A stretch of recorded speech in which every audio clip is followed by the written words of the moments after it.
I don't know if this is going to work. I don't know, Rosie. Okay, it's the middle of the night. Rosie sneezed. It's the middle of the night, but there's some things I wanted to cover that I didn't do earlier. So I'm going to go right to it and change screens. I tried to make myself a list, but I don't know if I can even get to the list.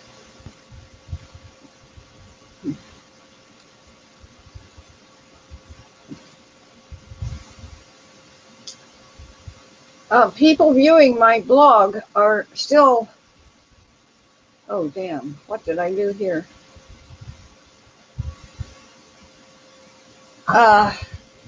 There is interest. The people want an update about what's going on with the United States Air Force Base, the NATO base in Incirlik, Turkey. And what is Turkey-lurky doing over there? So I want to update that. One of the best assessments I have seen was actually done by one of my dear colleagues. This is Omega speaking. This has been going on longer than you may think. Incirlik has been under siege since last June. I did a search on the airbase name via an English version of a Turkish newspaper and found that German politicians had been denied access to the airbase back in June. Germany has about 250 military personnel stationed at the U.S. airbase at Incirlik. There's a link for that. Whilst Western media has been touting a good relationship with Turkey, it is now clear that the blackmail has been ongoing for some time. Those who followed my earlier writings may remember my concern about the rise of Turkey as far back as last year. Yeah, I remember those writings. Right on. It is Erdogan's desire that Turkey be returned to its former Ottoman Empire status prior to its defeat during World War I. The hostage situation at Incirlik would appear to be the reason behind Erdogan's apology to Russia over the shooting down of their jet and execution of its pilot. Turkey is pissing off every major power, and evidence is growing that it will be the catalyst for World War III if Albert Pike's predictions are being followed. And we do know that Albert Pike's predictions weigh heavily in the game book, in the planning. The evidence is growing, and the fake coup is just more evidence.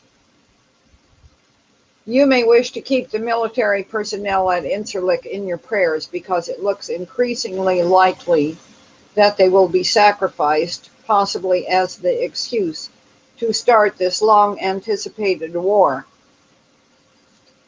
Thank you, Omega, for that very good assessment, and I concur. Going on, I have a follow-up to Omega's report. Today's edition of True News says that True News has been contacted by spokesmen for the U.S. Department of Defense, stating that all is well at Incirlik. The group of protesters outside the gate was, quote, small and readily dispersed, and that there is no danger to U.S. personnel or to the security of munitions at the base. Link for that. The True News team seems to have accepted this information at face value, remarking with relief that things are not as bad as we first thought. I see this as another case, another example of good people judging others by themselves.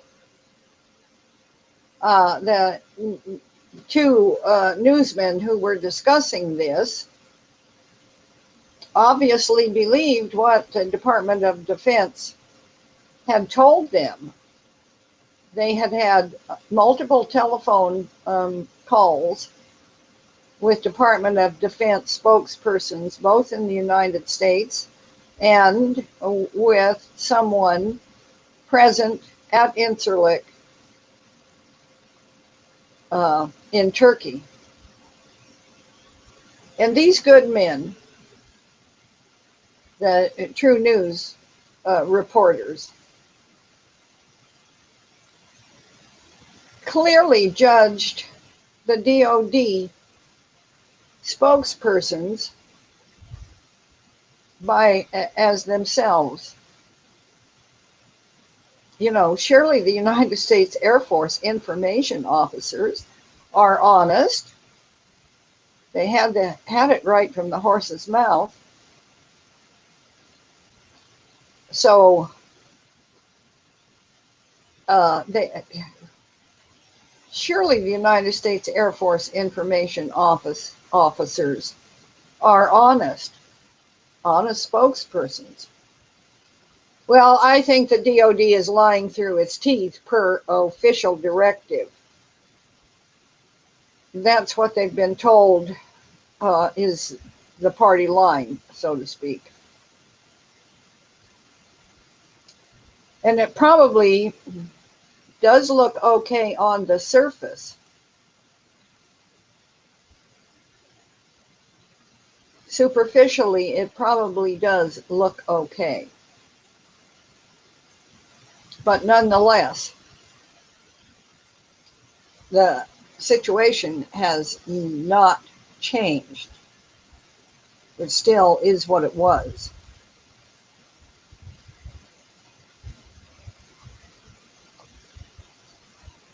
And there is no time limit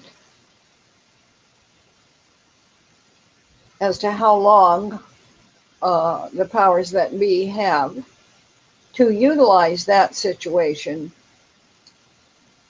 as a terror event.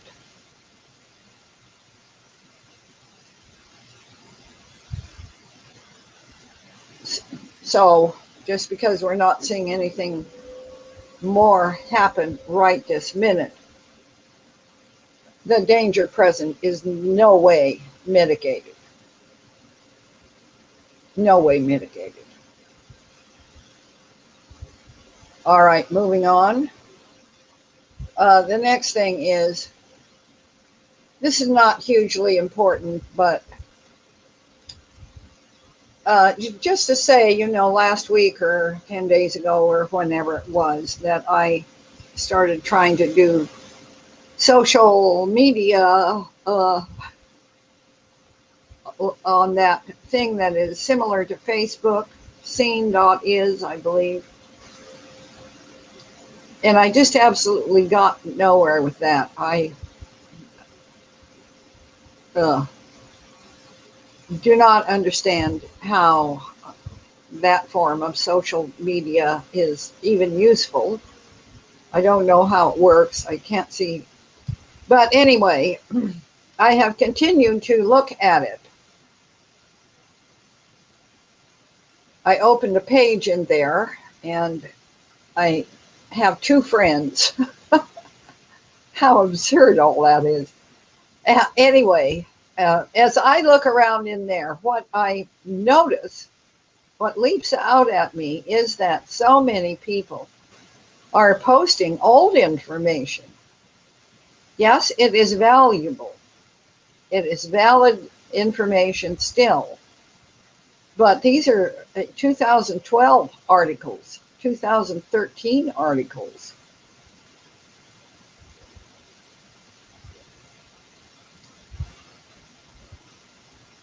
And so that's where they are in their growth and development, so to speak.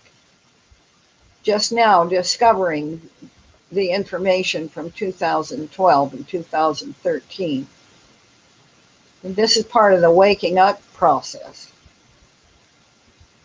So these folks who are still, back there in 2012 and 13 have a ways to go to get current, but they are working on it. And one of the things that keeps coming up over and over and over is all this related to end time prophecy, having to do with, the ring of fire, the volcanic activity, the earthquakes,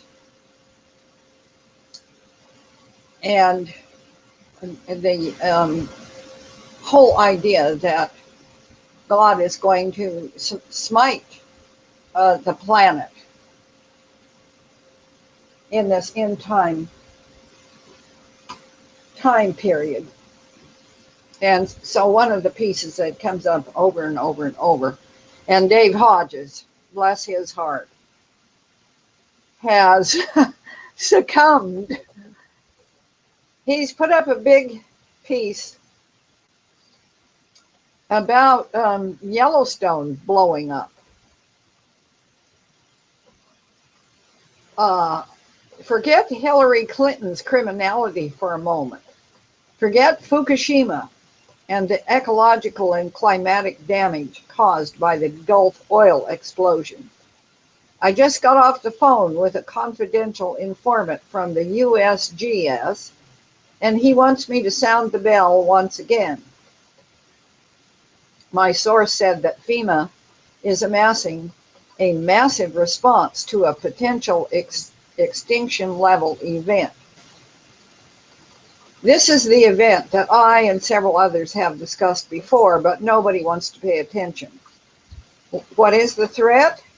It is the distinct probability that at some point in the not too distant future, that Yellowstone National Park will be the site for a massive volcanic eruption that kills tens of millions of Americans. And then, dear Dave Hodges, he goes forward and presents related what he is seeing as evidence. And as I scroll through this piece, I have seen all this evidence before. So Dave goes on, he says, I have been ignoring the hysteria and hype surrounding the claims that Yellowstone is a massive supervolcano ready to blow its enormous top. Sensationalist journalists have been claiming for years that if there is a volcanic explosion at Yellowstone, it could constitute an extinction level event. Yeah, right. At least that is what I believed until several months ago. So then he presents his evidence. And, science is the authority. So here he comes with New York University theoretical physics professor Mikio Kaku and his superstring theory. Since the passing of Carl Sagan, Dr. Kaku is wearing the hat of America's most prominent scientist. Well, Dr. Kaku is Barack Obama's science czar.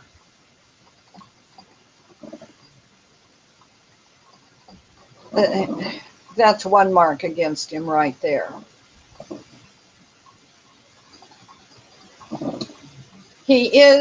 Dr. Kaku is on the record of having stated that the supervolcano event at Yellowstone would be an extinction level event.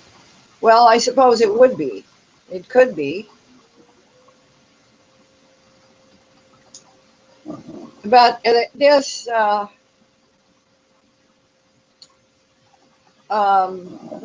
video of Kaku speaking about this is from 2008 on CNN. Maybe not 2008, maybe 2012 on CNN. It's old. You know, Dave Hodges, everybody is waking up and going through all at different stages of this.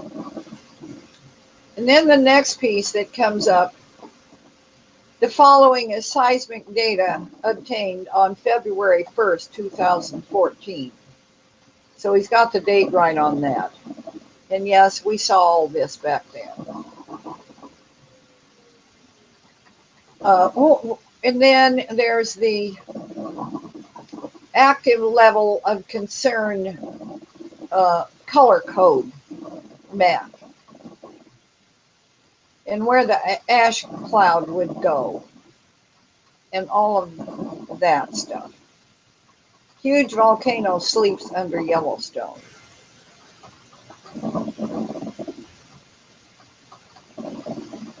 Even the pictures we've seen before. USGS, November 4th, 2014. This is a familiar picture. You've all seen it. The highway and some buffalo, bison, walking down the highway. Bison fleeing Yellowstone. What do they know that we do not? Reprinted in USA Today. This is related to something that the evangelical Protestant churches, and maybe, I don't know if the Catholics ever talked about this too much or not, but about the end time scenario where Jesus said that there would be earthquakes and wars and rumors of wars. It's actually a very brief scriptural reference, but it was from that very brief scriptural reference about there will be earthquakes in diverse places. I'm quoting it. I don't remember exactly the chapter and verse, but Jesus was, the disciples were asking, when, Lord, when will this be? And he said, there will be earthquakes in diverse places, various places, and wars and rumors of wars. But the end is not yet. And then the end shall come. So it was from that very brief description that a huge myth, I'm going to call it a mythology. I believe it to be a mythology that is related to other information found in the book of Revelation, taken to mean by most large-scale Christian groups that God's judgment, God is going to judge the earth and blow it up, essentially. Someone not too long ago was concerned about prophecies concerning tidal waves, tsunamis, striking both the east coast and the west coast of North America this fall, and asked me what I thought about that. I'm nowhere near on that page. I do not have the least concern at all about horrendous earth changes being wrought by a vengeful, punishing God I think the Ring of Fire, uh, all of that is a well-developed type. I think Yellowstone blowing up, also a well-developed type. The New Madrid fault doing a massive quake is also a well-developed type. It fits in with people's primordial fears. And they have listened to the preachers for so long. And you know, the preachers get all hyped up, and they actually, I'm sure they believe, most of them actually believe what they're saying. They're not deliberately lying, except those at the top. Anyway, this is what Dave Hodges is currently cycling through in his waking up process. And as this is not going away either. I don't know what it would take for the Christian church community to let go of the idea that the judgment of God is going to destroy huge portions of humanity, plant life, deserts, mountains,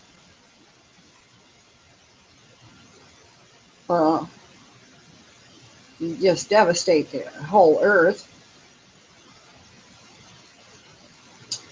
You know, boy, talk about fear porn. That is fear porn that has been promulgated for centuries.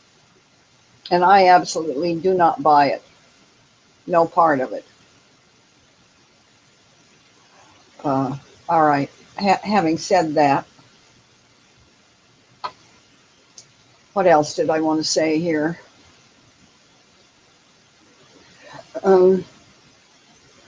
It appears that a new feature has come on the flat earth research scene. And I'm watching the hype that built rather quickly around that little phenomena. There is a new video that is being considered absolutely just all the rage. I think I could successfully debunk very quickly that entire video, but I won't bother. That's not my job. What is my job is to say that it looks like a psyops. Even if that video was the most brilliant piece of work ever, and it may be. It may very well be an absolute brilliant piece of work. And the guy who did the work may be absolutely brilliant and totally sincere.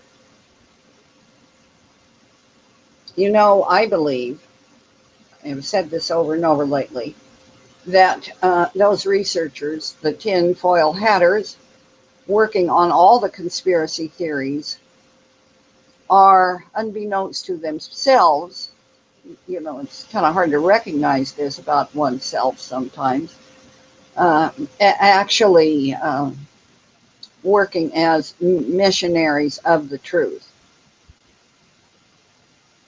But I can see the outline already that this particular situation has come into play because, or to mitigate the boredom that the flat earth research community has encountered. To mitigate that boredom, re-stimulate the attention of the flat earth researchers. Because, you know, we wouldn't want those brilliant individuals with their mega skills to lose focus. We don't want them to start looking around and investigating other things. No, we've got them all hemmed up here, caught up in this flat earth investigation, which we can guide and control. And that's what we want you to look at, because you know, you can't go anywhere with that. You can't. And so it's really busy work. It's keeping you confined and occupied and focused in an area where you can't do their other plans any harm. So that's the psyops part of it. And I saw this play out. And you know, if the flat earth researchers ever pick up on the fact that they really are inspired by God, that they really are emissaries and missionaries for the truth, and they really get on the ship that matters. See, flat earth doesn't matter. It doesn't. Not right now. Not in the lineup of right now.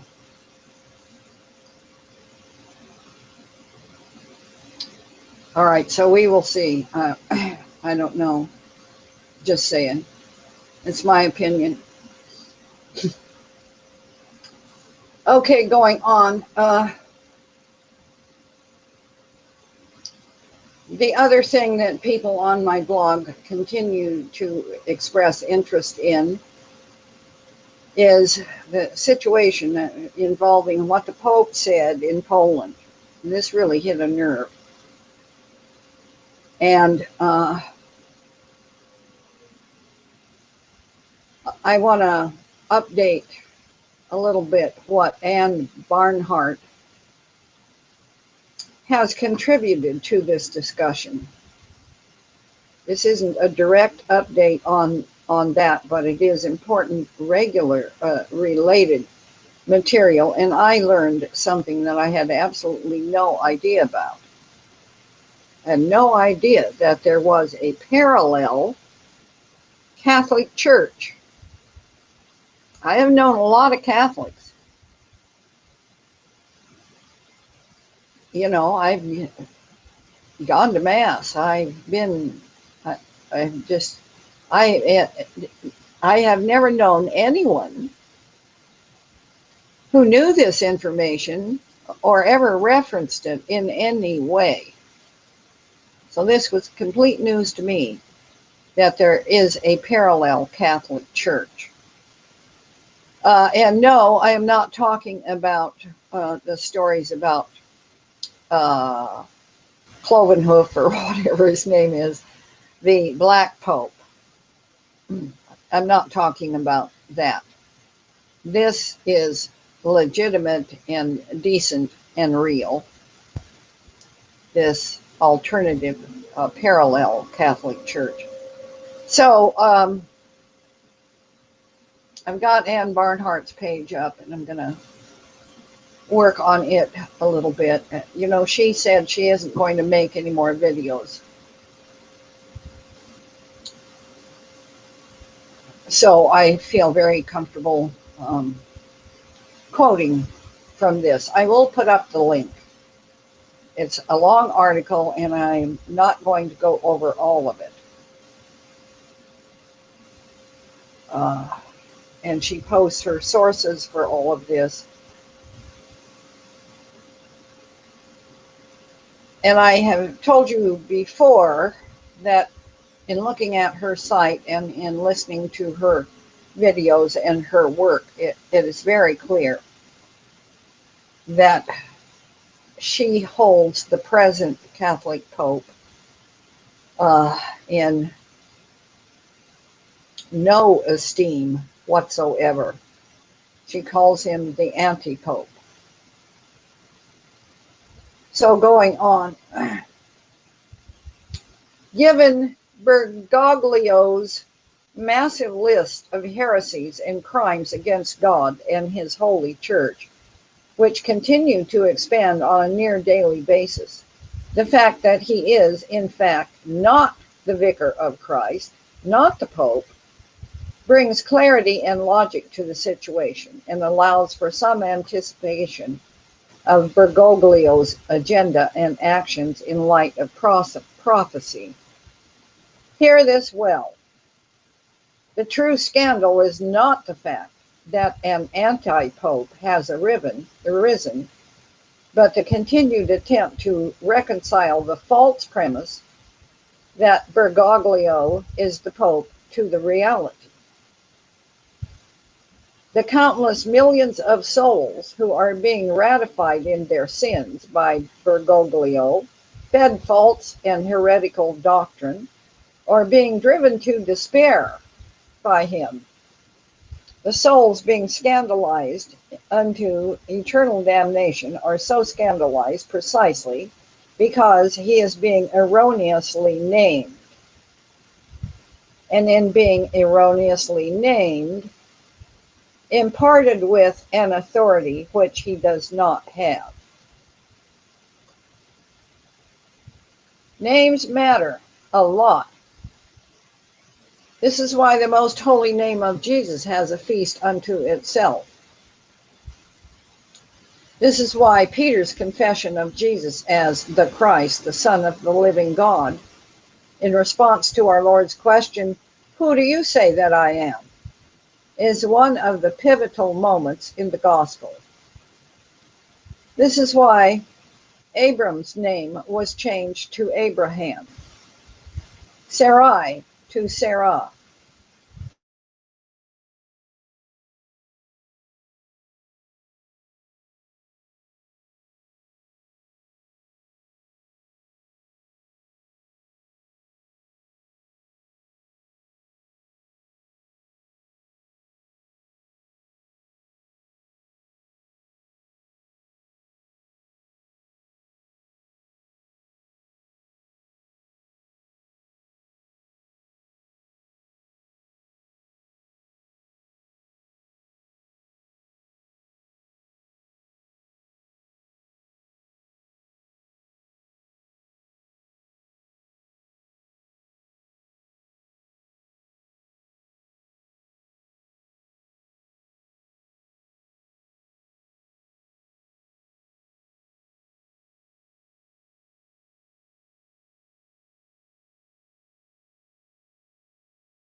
Is a spiritual ability, I will call it that,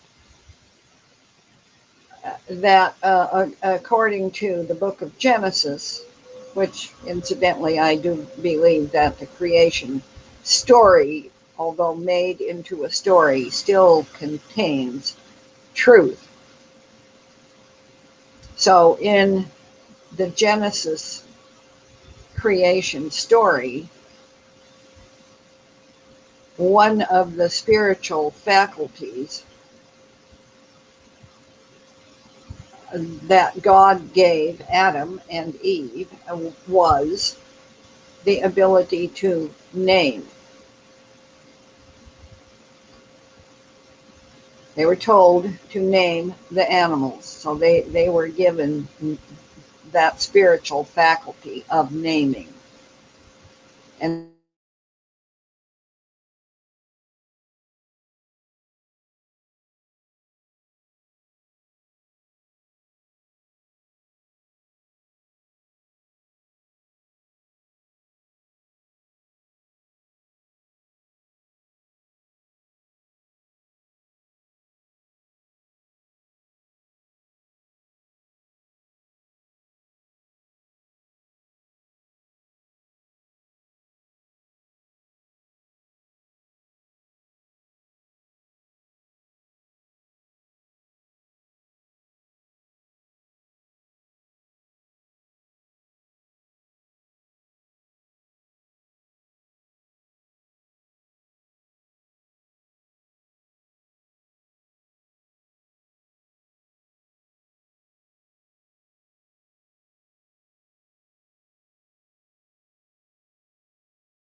office or the church.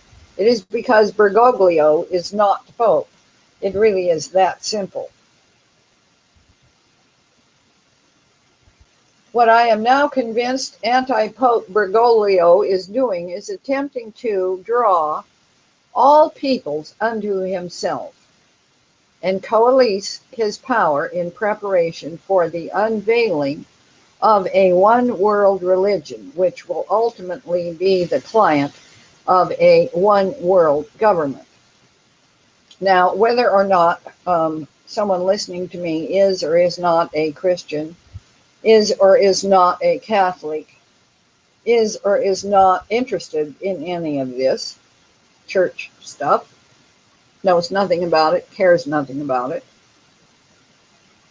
is beside the point, because this one world government thing is going to affect everyone, and we need to understand how these big parts are fitting together.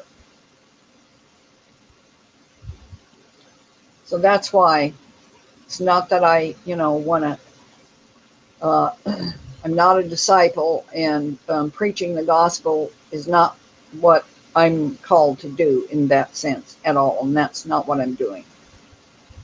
So going on.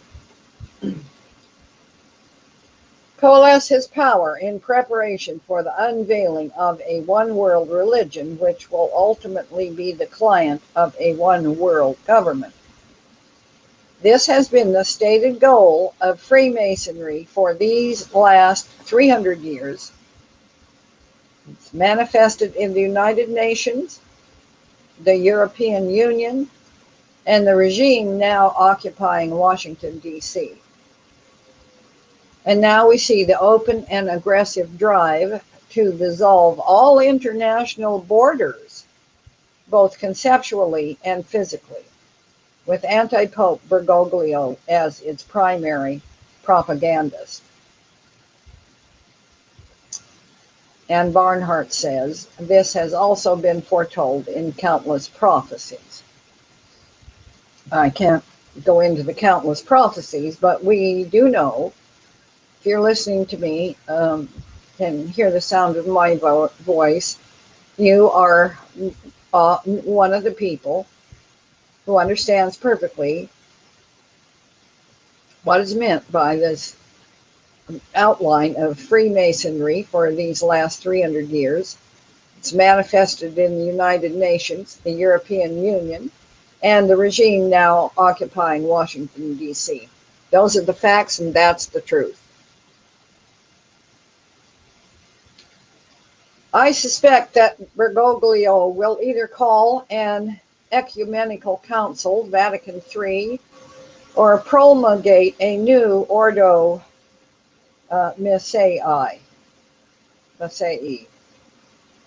That is, a new unifying rite for the new one world religion, or both.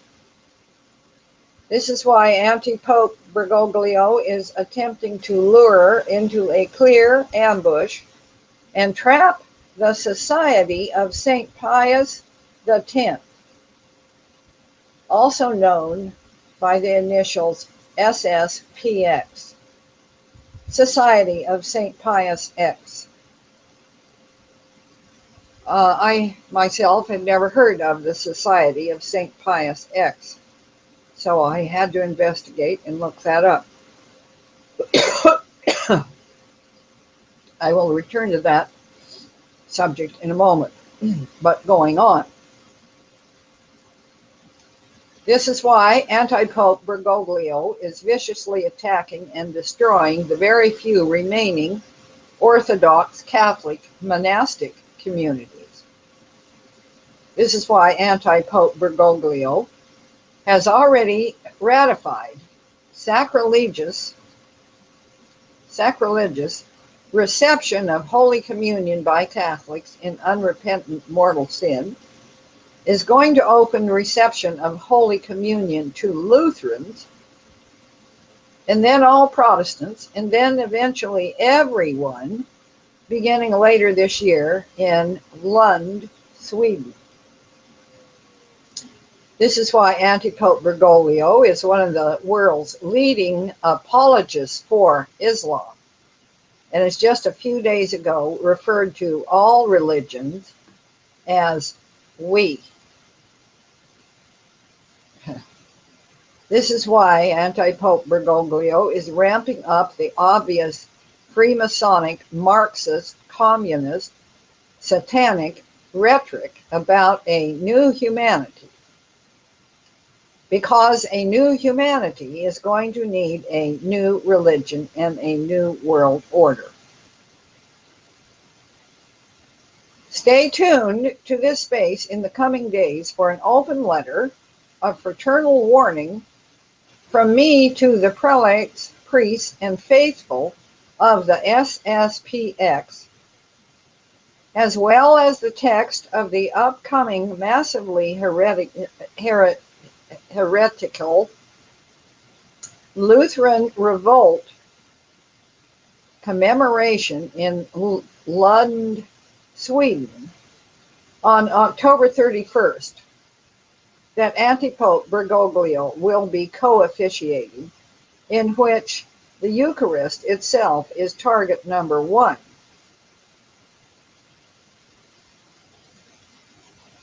The date, October 31st, you all know that is Halloween. I have always loved Halloween. It was my favorite holiday, but I related to it in a very, very different way. However, that has how each one of us may relate one way or another to a, secular holiday event is beside the point. In the satanic Kingdom of Darkness version, where everything is upside down, in reverse, and backward, I am pretty sure that October 31st, Halloween, would be a perfect time to do an important ritual. And that ritual, in this case, evidently, involves the Lutheran revolt commemoration in Lund, Sweden. I will have to gain a little bit more insight into what all that is about.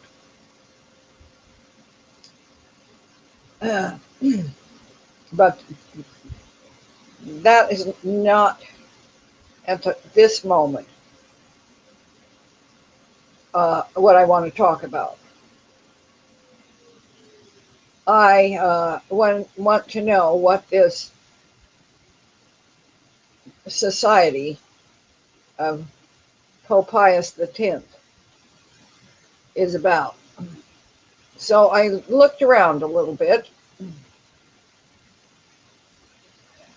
Oh, where did I put that information?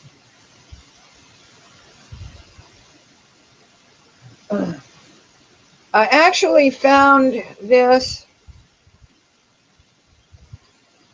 on a website which is completely and totally in opposition to the even existence of the Society of St. Pius X. And I believe the information given here, therefore, is factual.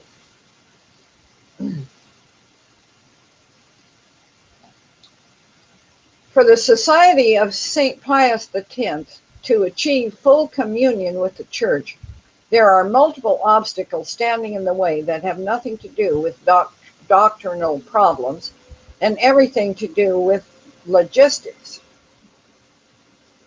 As I did look into this, St. Pius X was actually a pope in the early part of the 20th century. I hope I'm getting these facts right. Anyway, he was a pope, a flesh and blood, real pope. He was the pope. And after his death, at some point, he was canonized, meaning that Catholic Church then regarded his status as that of a saint. So that's how he became a saint.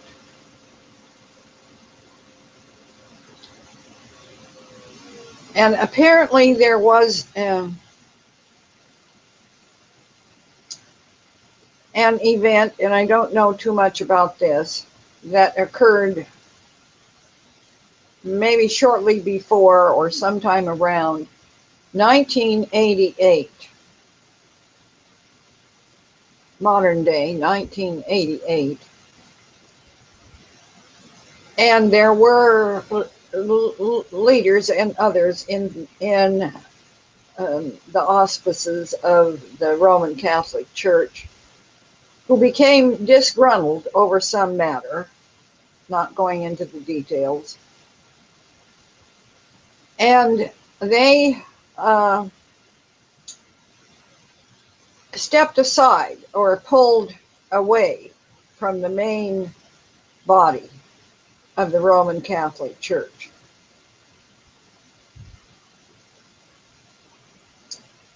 As the years dragged on and the society grew, the SXPX was faced with various administrative problems. To remain outside the church and continue functioning, it needed its own finances, schools, seminaries, and chapels, which it managed to obtain. By the time of this writing, one can accurately say the SSPX has set up a parallel church, the Church of the Priestly Fraternity of St. Pius X, as Pope St. John Paul II put it in his 1988, this statement is in Latin, I'm not sure how to pronounce it. In his 1988 declaration, I use that word, complete with its own financial scheme and judicial proceedings.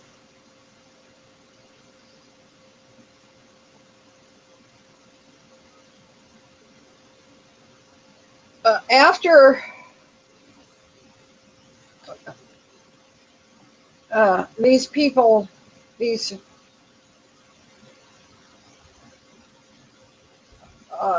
began to illegally ordain priests in 1976. And then the years dragged on, and anyway,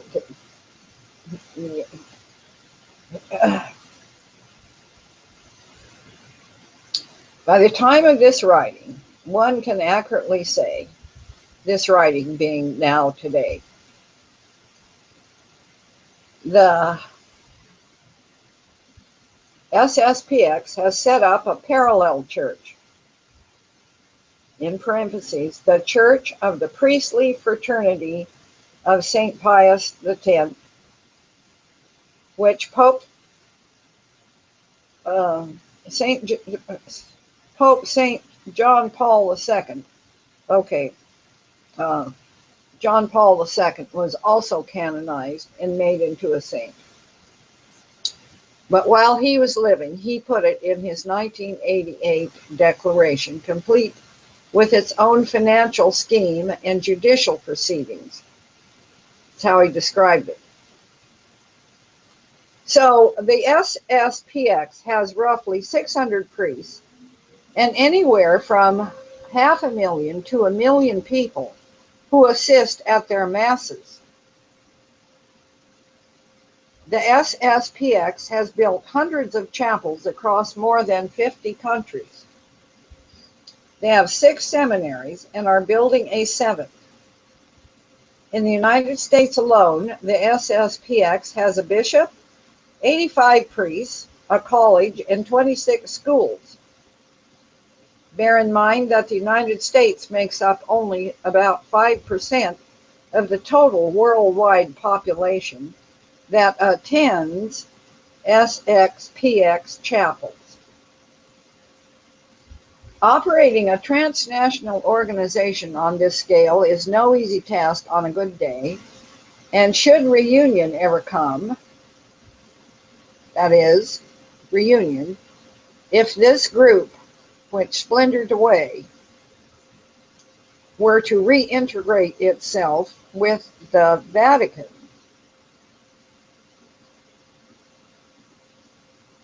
if this reunion should ever come, integrating it into the overall financial network of the Vatican will be a nightmare. This isn't to say the SSPX is hoarding money or its bishops are involved in questionable financial conduct. We make no such accusation, but the finances backing the operation must be investigated when you are responsible for millions and millions of dollars of other people's money. So far in the talks between Rome and the SSPX, the popes have been quite generous. The SSPX has been offered a personal prelature directly under the authority and protection of the Pope, which removes the possibility of the society's assets falling into the hands of a hostile local bishop. As I'm reading this, you see, the Roman Catholic Church wants these people who have splintered off and created this SSPX to bring their wealth and rejoin the Catholic Church. And they're offering to do this and this and this if they can get them back under control. I had no idea of any of this going on.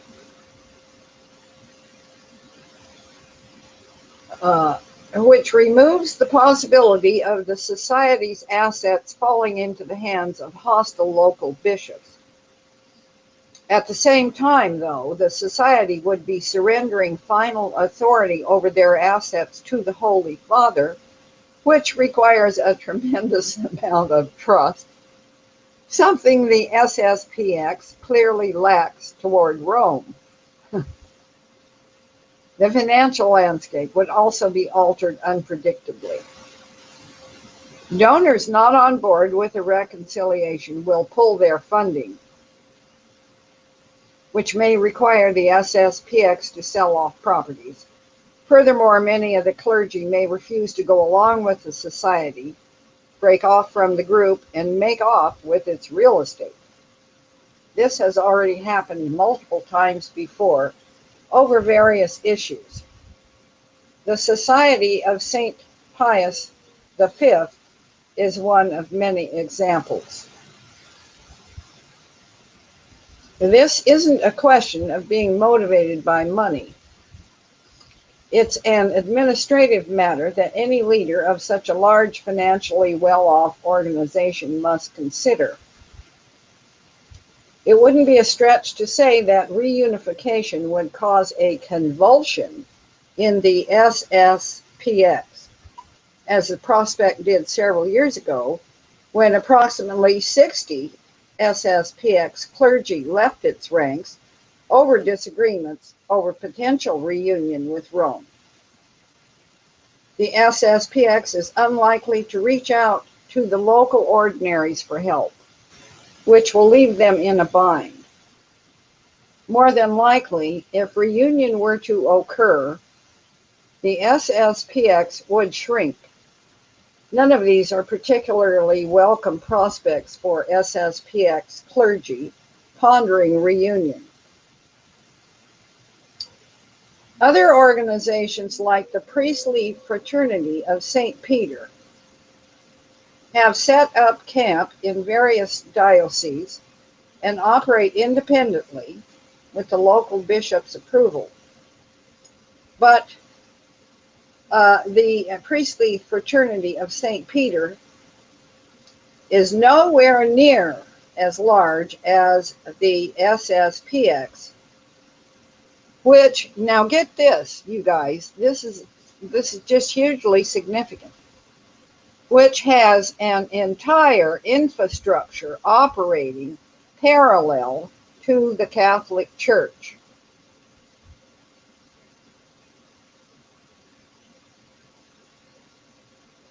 Going on, I also copied a comment related to this.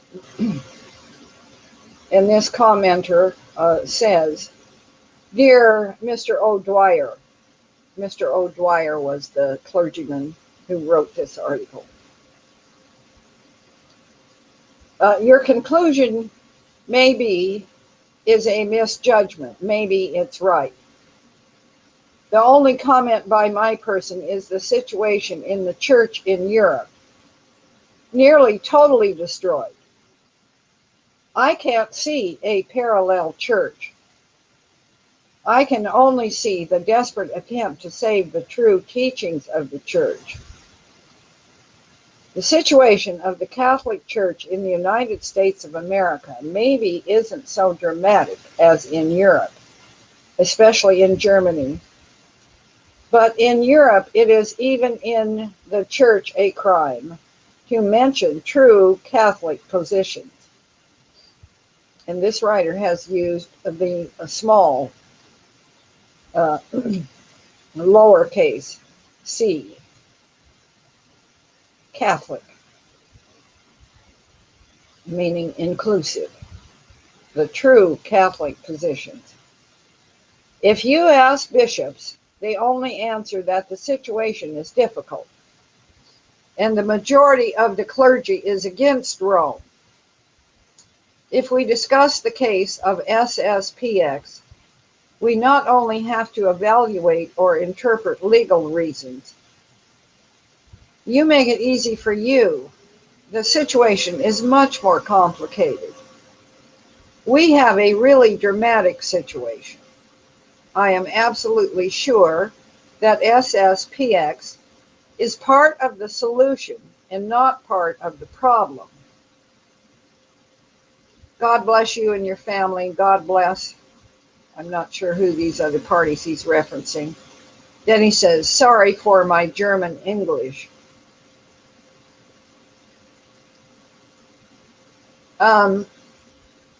So there is a whole nother parallel church that is well funded, well established, and in opposition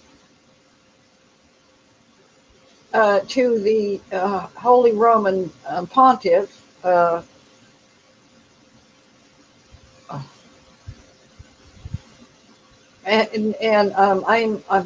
was stunned to learn this.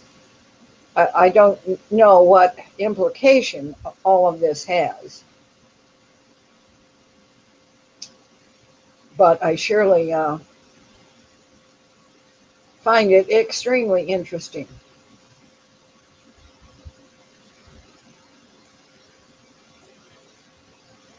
Okay, I will put these pieces and the references up.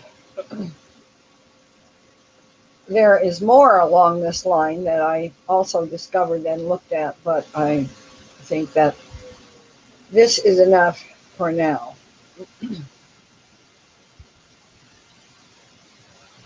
Okay. All right. I don't know, I probably talked about an hour. So, do I have anything else on my list for this that I wanted to say? I guess that's basically all there is for this piece. Later, Gator.